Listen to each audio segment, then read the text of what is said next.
نمبردار نمبردار ہاں کیا جا پلیز آپ آگے آ جائیے گا.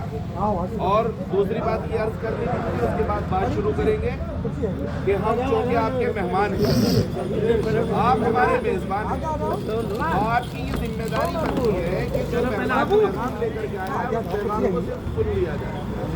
سننے کے بعد میں آپ کو مجبور بھی نہیں کر رہا ہوں کہ آپ اس پر عمل کریں, لیکن اگر آپ کو اچھا لگے تو عمل کر لیجیے گا, اگر اچھا نہ لگے تو چھوڑ دیجیے گا. ٹھیک ہے. تو آج جو بات ہوگی یہ سوچ کر ہم سنیں گے کہ اگر ہمیں بات پسند آئی تو انشاءاللہ آج کے بعد اس کے علاوہ دوسرا کچھ نہیں کریں گے, یہی کام کریں گے. اب میں شروع کرتا ہوں, ایک شعر سے شروع کر رہا ہوں. اب فقط شور مچانے سے نہیں کچھ ہوگا. ہم شور بہت مچاتے ہیں, دوسری پارٹیوں کا اکھلیش بھیا زندہ باد, RLD آئی رے, RLD آئی رے, تو شور بہت مچاتے ہیں. اب فقط شور مچانے سے نہیں کچھ ہوگا, صرف ہونٹوں کو ہلانے سے نہیں کچھ ہوگا. زندگی کے لیے بے موت کی اہل ایمان ہو تو شیطان سے ڈرتے کیوں ہو؟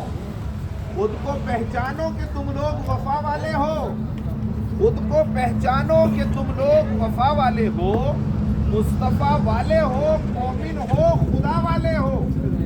ظلم دم توڑ دے ٹوٹی ہوئی شمشیر کے ساتھ, تم نکل آؤ اگر نعرہ ظلم دم توڑ دے ٹوٹی ہوئی شمشیر کے ساتھ, تم نکل آؤ اگر نعرہ تکبیر کے ساتھ, نعرہ تکبیر کے ساتھ, نعرہ تکبیر کے ساتھ. میں نے قرآن مقدس کی ایک آیت تلاوت کی ہے جس میں اللہ تبارک و تعالی تمام انسانوں سے مخاطب, خالصتاً مسلمانوں سے نہیں. سب سے ذہن کو کلیئر کریے کہ جو یہ قرآن ہے یہ خالصتاً مسلمانوں کا کلام نہیں ہے, خالصتاً مسلمانوں کے لیے نہیں آیا, بلکہ یہ پورے عالم انسانیت کے لیے آیا. کیونکہ ہم مسلمان ہیں, ذمہ داری بنتی ہے کہ قرآن کریم کی بات کو پہلے پڑھیں, اس کو سمجھیں اور سمجھ کر کے اس پیغام کو پورے عالم میں پھیلائیں جہاں تک آپ پھیلا سکتے ہیں. تو قرآن کیا کہتا ہے؟ قرآن یہ کہتا ہے ان اللہ لا یغیر ما بقوم حتی یغیروا ما بانفسہم. خدا نے آج تک اس قوم کی حالت نہیں بدلی نہ ہو خود سے اپنے حالت کے بدل گئے. پتہ یہ چلا کہ آپ کتنی ہی نمازیں پڑھتے ہو, آپ کتنی پڑھتے ہو, آپ کتنے ہی روزے رکھتے ہو, آپ کتنے ہی حج کر لیں, حالات بدلنے کے لیے پہلے حالات بدلنے کی فکر کرنی پڑے. اگر نمازوں سے حالات بدلتے, اگر روزوں سے حالات بدلتے تو جناب محمد الرسول اللہ صلی اللہ علیہ وسلم سے اچھا نمازی اس دنیا میں کوئی نہیں. صحیح بات. صحابہ کرام سے اچھے نمازی اس دنیا میں نہیں آئے, لیکن کبھی طائف میں ان پر ظلم ہوا, کبھی بدر میں ان پر ظلم ہوا, کبھی غزوہ خندق میں ان پر ظلم ہوا, اور انہوں نے اتنی پریشانیاں, اتنے مصائب, اتنی تکلیف جھیلی کہ خود وہ شخص جس کے لیے اس پوری دنیا کو بنایا گیا, جس کے لیے اس دنیا کو وجود بخشا گیا, وہ اپنی زبان سے یہ کہہ رہا ہے کہ جتنا مجھے ستایا گیا اتنا کسی اور کو نہیں. تم یہ سمجھتے ہو, تم چلو تم نہیں کہتا, بری لگ جائے گی آپ کو. ہم یہ سمجھتے ہیں کہ ہم اپنے گھروں سے نہ نکلیں, بہترین ایسی کا مکان ہو, اچھی خوبصورت ایک منزل ہو, بہترین, اور ہماری لڑائی لڑنے کے لیے اگلے بھیا ہو یا کوئی جتیندر, مہندر, ہیمیندر ہو یا کوئی اسٹیفن ہو. ہم یہ چاہتے ہیں کہ ہمیں اپنی لڑائی نہ لڑنی پڑے, ہماری لڑائی کو دوسرا لڑے. میرے بھائیوں, ایک بات اپنے ذہن میں بٹھائیے اور خوب غور سے بٹھائیے. دنیا میں کوئی تب تک ترقی نہیں کرتی جب تک وہ اپنے میں سے اپنا نیتا نہ چنے, اپنے میں سے اپنا امیر نہ چنے. اور یہ بات میں یوں ہی اناپ شناپ نہیں کر رہا ہوں, پڑھا لکھا ویکتی اور دنیا کی بھی تھوڑی بہت تعلیم ہے, خیر آپ سے زیادہ نہیں ہوگی لیکن ہے. تو میں یہ کہہ رہا ہوں اور تاریخ کی روشنی میں یہ بات کہہ رہا ہوں اور اس باشعور بستی میں یہ بات کہہ رہا ہوں کہ دنیا میں کوئی ایک قوم دو جنہوں نے کسی دوسرے کو اپنا نیتا مانا اور اس نے ترقی کر لی. صرف سنگل ون. آپ مجھ سے زیادہ پڑھے لکھے ہیں تو بتائیے کون سی قوم ہے. اور میں لاکھوں ایسی قوم اور ایسی مثالیں دے سکتا ہوں کہ جنہوں نے اپنے میں سے اپنا لیڈر چنا اور چند ہی عرصے کے اندر انہوں نے اپنے حالات بدل دیے.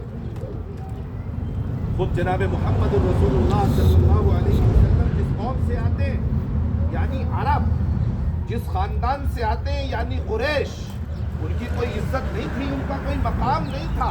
ان کو اونٹ کی مینگنیوں میں کھیلنے والا لوگ کہتے ہیں. عرب کی کوئی عزت نہیں تھی، بلکہ اس کے مقابلے میں جو دو بڑی بڑی طاقتیں جس کو رومن امپائر اور پارشین امپائر کہا گیا، وہ دو بڑی طاقتیں تھیں جس طرح آج امریکہ اور چائنا.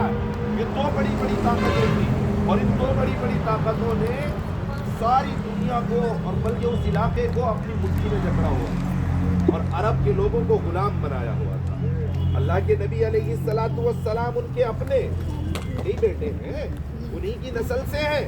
جب اللہ کے نبی علیہ الصلوۃ والسلام نے ان کے ذہن کھولے، اللہ کے نبی علیہ الصلوۃ والسلام نے ان کو صحیح اور غلط کی تمیز دی، اللہ کے نبی علیہ الصلوۃ والسلام نے ان کی طاقت کا ان کو احساس کرایا، تو ماتر 23 سال کے اندر جو دو بڑی بڑی طاقتیں جو رومن امپائر اور پارشین امپائر دونوں نے ووٹ دے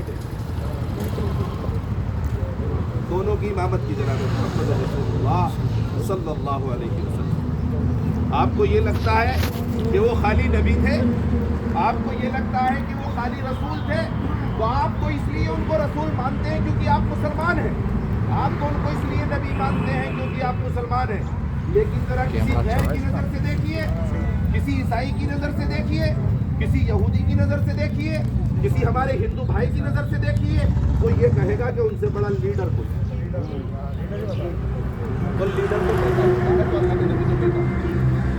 آپ مانو یا نہ مانو، آپ ان کو نبی مانو اور بہت اچھی بات ہے، ماننا چاہیے. ہمارا یقین، ہمارا ایمان ہے اس بات پر کہ آقا علیہ الصلوۃ والسلام نبی ہے اور نبی بھی لیڈر ہے.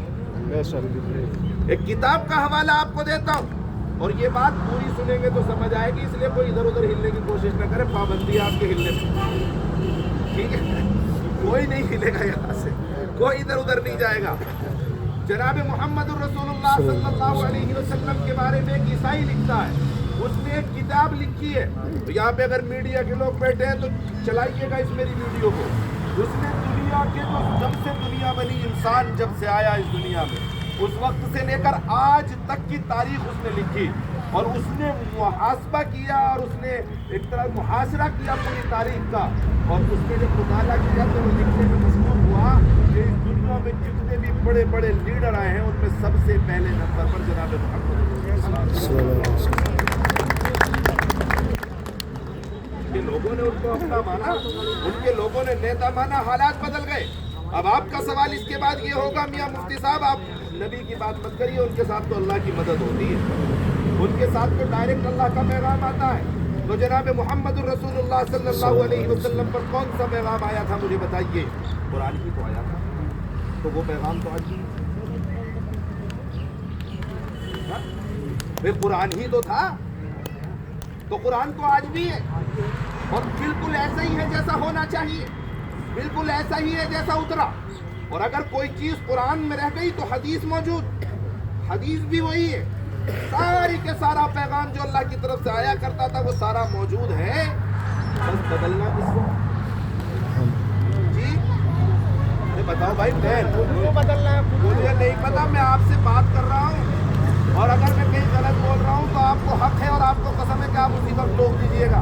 لیکن اگر میں غلط نہیں بول رہا ہوں تو میری بات سنیے گا اور اپنے اپنے دلوں کو ٹٹولیے گا کہ ہم اپنی بزدلی چھپانے کے لیے کیا کچھ دلیلیں دیتے ہیں. اپنی بزدلی چھپانے کے لیے بات کریے. لیکن میں یہ کہہ رہا تھا کہ جناب محمد الرسول اللہ صلی اللہ علیہ وسلم نے حالات بدلے تو جناب محمد الرسول اللہ صلی اللہ علیہ وسلم کی مدد کی اللہ آج بھی وہی ہے جو اس وقت تھا. اللہ آج بھی وہی ہے جو موسیٰ کے دور میں تھا. اللہ آج بھی وہی ہے جو ابراہیم کے دور میں تھا. اللہ آج بھی وہی ہے جو عیسیٰ کے دور میں تھا. لیکن مسلمان وہ نہیں ہے جو اس وقت.